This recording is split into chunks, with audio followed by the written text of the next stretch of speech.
शहर लाहौर से कुछ दूर नहीं है दिल्ली, एक सरहद है किसी वक्त भी मिट सकती है। ये सरहद, ये रेड क्लिफ लाइन कई दिलों को चीरती है। आज की तारीख में भी ऐसे लोग आपको मिल जाएंगे जो बंटवारे के पहले का लाहौर बयान करेंगे, विभाजन के दंगों का दुख सुनाएंगे, शहर के कॉस्मोपॉलिटन कल्चर के कसीदे पढ़ेंगे। असगर वजाहत ने तो प्ले भी इसी पर लिख दिया, जिस लाहौर नहीं देखा और जन्म आई नहीं। आपको ये प्ले देखना चाहिए, काफ़ी चर्चित प्ले है। इशरत आफरी अपनी एक नज़्म में भी कुछ ऐसा ही लिखती हैं। क्या लिखती हैं? कभी लाहौर देखा है, मियाँ वाली गली से गुजरे हो, नहीं देखे अगर ये शहर तो क्या खाक देखा तुमने दुनिया में। कई लोग सोचते हैं कि कभी लाहौर देखें, मुश्ताक अहमद यूसुफ़ी की बात को महसूस कर सकें कि लाहौर की बास गलियां इतनी तंग हैं कि अगर एक तरफ से औरत आ रही हो और दूसरी तरफ से मर्द, तो दरमियान में सिर्फ निकाह की गुंजाइश बचती है। भले ही लाहौर आज पाकिस्तान में है, लेकिन ये हिंदुस्तान में भी हो सकता था। भारत के हाथ में आते आते कैसे छिटक गया लाहौर? लाहौर की कहानियाँ क्या हैं? क्यों लाहौर की गलियों पर तमाम कवियों ने, तमाम किस्सा गो ने अपने अपने तरीके से अपनी अपनी बात रखी है। लाहौर की इन तमाम कहानियों को और उन सिरों को भी टटोलेंगे जिनकी वजह से लाहौर भारत में आते आते रह गया। नमस्ते, मैं हूं अभिषेक। तारीख में आज कहानी लाहौर के पाकिस्तान में मिल जाने की, जिसे भारत का हिस्सा होना चाहिए था। Brought to you by Higher and Sharda University.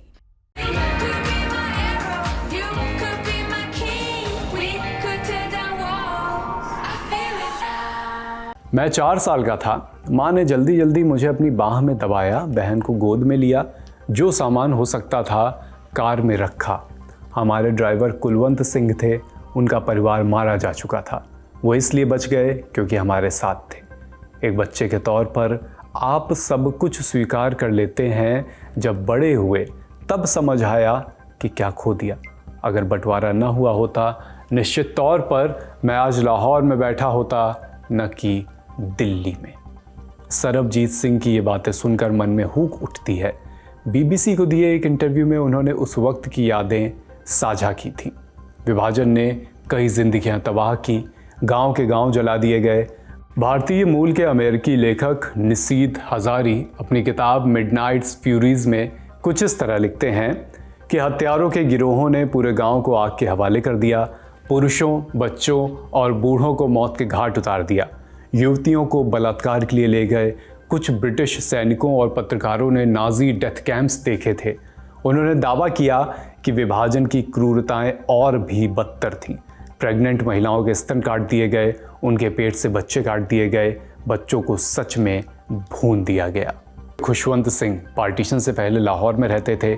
1947 के बसंत तक रोज़ दंगों की खबरें अखबार में पढ़ते थे। खुशवंत को भरोसा था कि ये सब बीत जाएगा, बाउंड्री कमीशन अपना काम पूरा करेगी, भारत पाकिस्तान 2 मुल्क बनेंगे, उन्हें लाहौर छोड़कर नहीं जाना पड़ेगा। मगर अगस्त 1947 की शुरुआत में चीज़ें बदलने लगीं।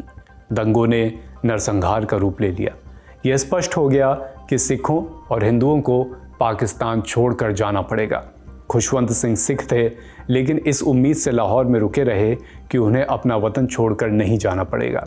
यहीं वो पैदा हुए, यहीं उनके सभी करीबी दोस्त थे, यहीं रिश्तेदार थे, इनमें तमाम मुस्लिम भी थे। Where the software engineer meets the cool UI UX designer, the world comes together at Sharda University.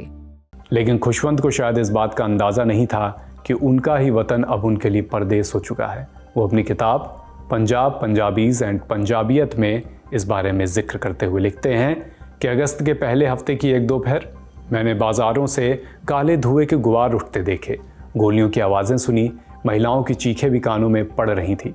आज़ादी से 1 सप्ताह पहले Punjab CID chief Chris Everett ने मुझे लाहौर से निकल जाने की सलाह दी। उन्होंने लंदन में मेरे साथ कानून की पढ़ाई की थी। शायद खुशवंत सिंह अब तक समझ चुके थे कि उनका मुल्क अब पराया हो चला है, लेकिन कई लोगों के मन में अब भी उम्मीद थी। उन्हें लग रहा था कि ये बंटवारा कुछ दिनों का है, जल्द ही सब शांत होगा और वो अपने अपने घर लौट जाएंगे। इसी वजह से लोग अपने घरों की चाबियां पड़ोसियों को देकर आए थे, लेकिन अफसोस वो कभी लौट नहीं सके। खुशवंत सिंह आखिर लाहौर में इतने दिन तक क्यों रुके रहे? क्या उन्हें भी उम्मीद थी कि लाहौर भारत का हिस्सा होगा? बिल्कुल ऐसा होने भी वाला था।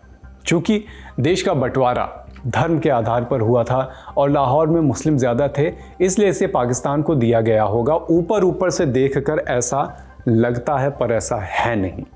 पाकिस्तान को लाहौर मिलने के पीछे कहानी कुछ और है। भले ही लाहौर में मुस्लिम ज़्यादा थे, लेकिन वहाँ की अर्थव्यवस्था पर नॉन मुस्लिम्स यानी हिंदू और सिखों का प्रभुत्व था। कई जगह तो ये भी मिलता है कि करीब 75 से 80% कॉमर्स हिंदू और सिखों के पास था। भगत सिंह जैसे बड़े क्रांतिकारी को यहीं फांसी दी गई। Father of modern Lahore sir Gangaram भी हिंदू थे, उनके नाम पर अस्पताल भी लाहौर में था। कांग्रेस के लाहौर अधिवेशन में ही पूर्ण स्वराज के लक्ष्य की घोषणा की गई। हालांकि यहीं से 1940 में पाकिस्तान बनने की नींव भी मुस्लिम लीग ने रखी थी। जब देश का बंटवारा होने की बात आई तो 2 बाउंड्री कमीशन बनाए गए, एक बंगाल के लिए, दूसरा पंजाब के लिए।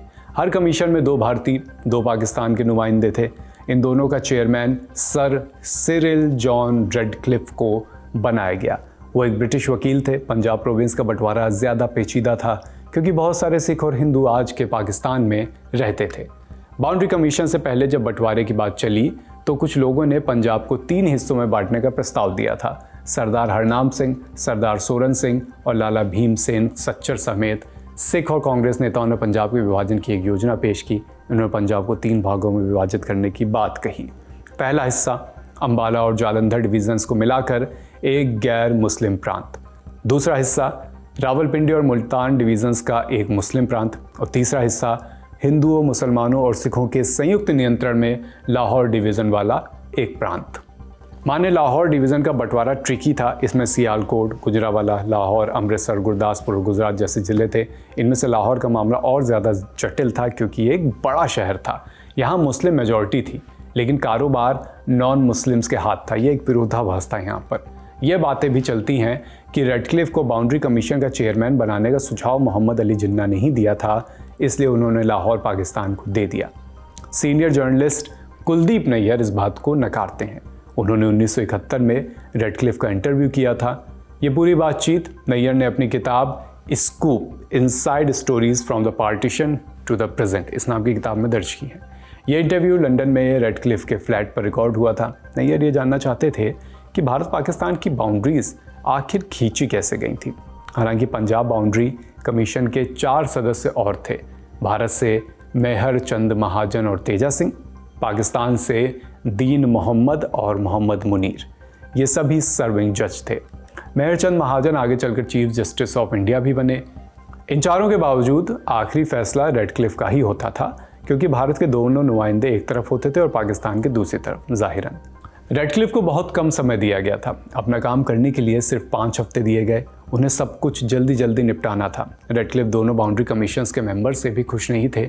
उनका मानना था कि दोनों तरफ के लोग सिर्फ अपने लिए ज़्यादा चाहते हैं और कुछ नहीं। उन्होंने इसका उदाहरण भी दिया था। पूर्वी बंगाल के एक मुस्लिम मेंबर उनके पास आए और दार्जिलिंग को पाकिस्तान का हिस्सा बनाने की गुजारिश की। इस पर उनका तर्क बड़ा ज़ोरदार था। मेरी फैमिली हर साल गर्मियों में दार्जिलिंग जाती है। अगर ये जगह भारत में चली गई तो हमारे लिए बड़ी मुश्किल हो जाएगी।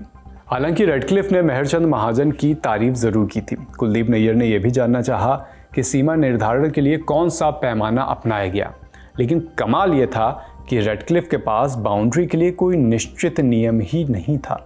रेडक्लिफ भले ही निष्पक्ष रहे हों, लेकिन ना उन्हें भारत की डेमोग्राफी का अंदाज़ा था और ना ही हिंदू मुस्लिम समस्या का।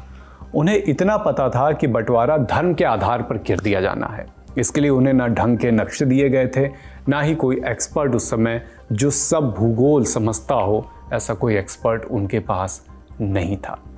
इस बाबत जब रेडक्लिफ से पूछा गया जिस तरीके से उन्होंने भारत पाकिस्तान के बीच बॉर्डर खींचा, उससे क्या वो संतुष्ट हैं, इस पर रेडक्लिफ का क्या जवाब था वो भी आपको ज़रूर सुनना चाहिए। रेडक्लिफ ने कहा, मेरे पास कोई विकल्प नहीं था। समय इतना कम था कि मैं इससे बेहतर नहीं कर सकता था। अगर मेरे पास 2 से 3 साल होते तो मैं अपने काम में बेशक सुधार कर सकता था। जब उनसे पाकिस्तानियों की रेडक्लिफ लाइन को लेकर नाराज़गी के बारे में सवाल किया गया तो उन्होंने इसके लिए एक बड़ी तीखी बात उस समय कही थी। रेडक्लिफ के शब्द थे, उन्हें मेरा शुक्रगुजार होना चाहिए। मैंने उन्हें लाहौर देने के लिए अपनी सीमा से आगे बढ़कर काम किया जो भारत को मिलना चाहिए था। वैसे भी मैंने हिंदुओं से ज़्यादा मुसलमानों का पक्ष लिया। इंदु कुमार गुजराल के भाई पेंटर सतीश गुजराल इस संबंध में बीबीसी को बताया था उन्होंने कि मेरे ज़्यादातर मुस्लिम दोस्त भी इस बात से सहमत थे कि लाहौर के भारत में जाने की ज़्यादा उम्मीद है। कहा कि वहाँ सब कुछ हिंदुओं का था, education, money, bank, insurance, building, business आदि। रेडक्लिफ ने यह स्वीकार किया है कि वो लाहौर पहले भारत को देने वाले थे, लगभग एक निर्णय लिया भी जा चुका था। बाद में उन्होंने अपना फैसला बदल दिया था। उनका कहना था, मैं लाहौर लगभग इंडिया को दे चुका था, फिर मुझे एहसास हुआ कि पाकिस्तान में कोई बड़ा शहर नहीं होगा। मैंने पहले ही कलकत्ता भारत के लिए चिन्हित कर लिया था। माने इस वजह से लाहौर पाकिस्तान में नहीं गया कि यह मुस्लिम बहुल इलाका था, बल्कि इसलिए क्योंकि रेडक्लिफ को लग रहा था कि सारे बड़े शहर भारत को मिल जाएंगे तो पाकिस्तान का क्या होगा। पूर्वी पाकिस्तान में भी कोई बहुत बड़ा शहर नहीं था। कलकत्ता, जिसे अब कोलकाता कहा जाता है, पहले ही भारत के हिस्से आ चुका था।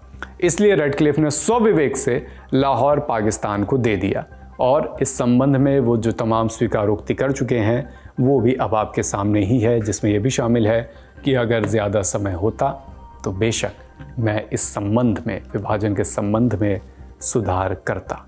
चूँकि इन दिनों लगातार भारत पाक संबंधों पर एक नए सिरे से बात हो रही है, भारत ने अपना रुख साफ कर दिया है कि पाकिस्तान पर आयोजित किसी भी तरह की आतंकवादी गतिविधियों को बर्दाश्त नहीं किया जाएगा। और जब भारत और पाकिस्तान के संबंधों पर एक बार फिर से नए सिरे से बातें हो रही हैं कि अब क्या करवट लेंगे दोनों देशों के संबंध, तो लाहौर की इस कहानी को झाड़ पोंछ कर आपके लिए निकाला गया। अनुभव ने यह एपिसोड लिखा है। ललन टॉप देखते रहिए, अपना ख्याल रखिए। शुक्रिया।